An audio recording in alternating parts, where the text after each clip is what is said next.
नमस्ते छात्रगण। भाषा की सबसे छोटी इकाई ध्वनि होती है। ध्वनि से शब्द बनते हैं, शब्द से वाक्य बनते हैं। आज हम इसी वाक्य और वाक्य भेद के बारे में जानकारी प्राप्त करते हैं। वाक्य भेद। उदाहरण देखिए, अध्यापक ने कक्षा में प्रवेश किया। यह एक वाक्य है, किंतु यदि इसी वाक्य को हम इस तरह कहें, कक्षा ने अध्यापक किया में प्रवेश, तो यह सही वाक्य नहीं कहा जा सकता। शब्द वही हैं, परंतु शब्दों का क्रम उचित नहीं है। अर्थात वाक्य में शब्दों का एक क्रम होता है और उनमें परस्पर संबंध दिखाई देता है। केवल एक के बाद एक शब्द रखने से वाक्य नहीं बनता। अर्थात शब्दों के सार्थक समूह को वाक्य कहते हैं। सार्थक यानी अर्थपूर्ण। इस समूह से विचारों का पूर्ण रूप से प्रकटन होता है।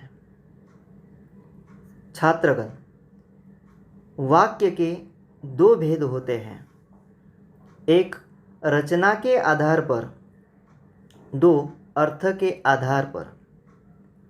रचना के आधार पर वाक्य के तीन भेद होते हैं। एक साधारण या सरल वाक्य, दो संयुक्त वाक्य, तीन मिश्र वाक्य। अर्थ के आधार पर वाक्य के 6 भेद होते हैं।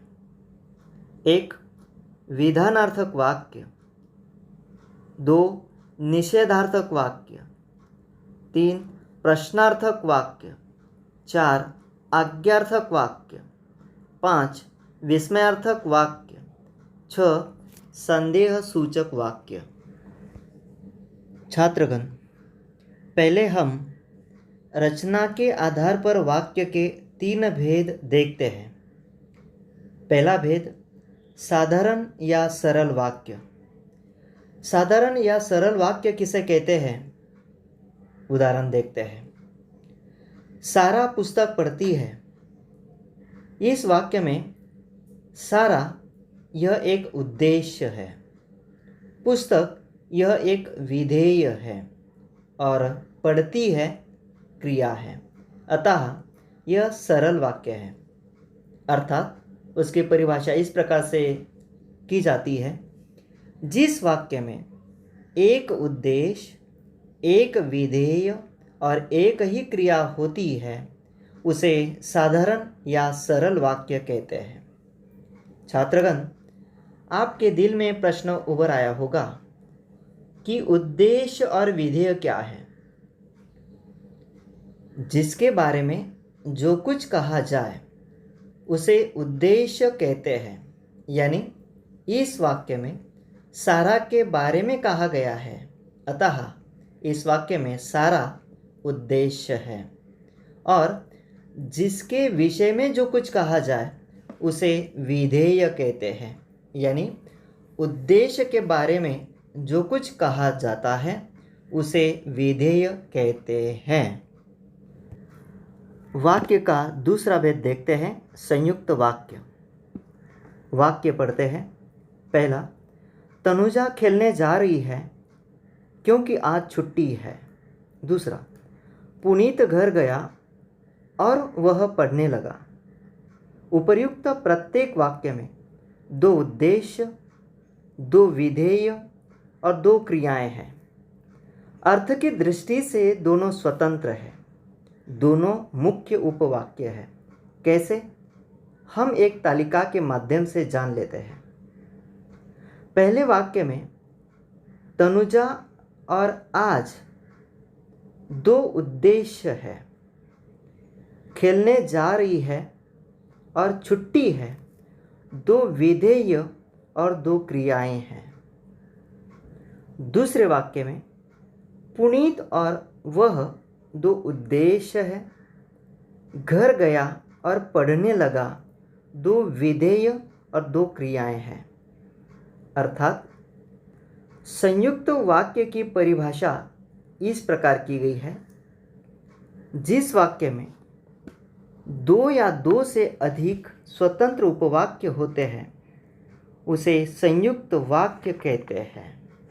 छात्रगण, संयुक्त वाक्य कैसे पहचाना जाए, इसके लिए मैंने सूचना बनाई है, तो सूचना देखिए। संयुक्त वाक्य को जोड़ने के लिए समुच्चय बोधक अव्यय का प्रयोग किया जाता है, जैसे और, पर, परंतु, किंतु, मगर, क्योंकि, लेकिन, इसलिए, अथवा आदि। तीसरा भेद मिश्र वाक्य। उदाहरण पढ़ते हैं। पहला उदाहरण, जब नया नौकर मिल जाए तब मैं इसे निकाल दूंगी। दूसरा वाक्य, यदि शिकार करना हो तो उनका शिकार कीजिए। उपर्युक्त प्रत्येक वाक्य में एक मुख्य वाक्य या प्रधान वाक्य है और दूसरा आश्रित वाक्य गौण वाक्य है। आश्रित वाक्य को ही सहायक वाक्य कहते हैं। एक तालिका के माध्यम से हम जान लेते हैं। तालिका में दो विभाग किए गए हैं, अ विभाग और ब विभाग। अ विभाग में पहला वाक्य, तब मैं इसे निकाल दूंगी। ब विभाग में, जब नया नौकर मिल जाए। दूसरा वाक्य अ विभाग में, तो उनका शिकार कीजिए। ब विभाग में, यदि शिकार करना हो। इस तालिका के अ विभाग में जो वाक्यांश है वे मुख्य वाक्य या प्रधान वाक्य है, और ब विभाग में जो वाक्यांश है वे आश्रित या सहायक वाक्य हैं जो मुख्य वाक्य पर आश्रित है। आश्रित या सहायक वाक्य अपने में पूर्ण या सार्थक नहीं होते हैं, पर मुख्य वाक्य के साथ आने पर उनका अर्थ निकलता है। अतः परिभाषा देखते हैं। जिस वाक्य में एक मुख्य वाक्य और एक या एक से अधिक आश्रित उपवाक्य होते हैं उसे मिश्र वाक्य कहते हैं। छात्रगण, मिश्र वाक्य को पहचानने के लिए यह विशेषता ख्याल में रखें कि इस वाक्य को जोड़ने के लिए जो, उसे, यदि, तो, जहाँ वहाँ, जब तब, जैसा वैसा, कि आदि अवयवों का प्रयोग किया जाता है। आश्रित वाक्य या गौण वाक्य के पश्चात अल्प विराम का प्रयोग जरूरी है।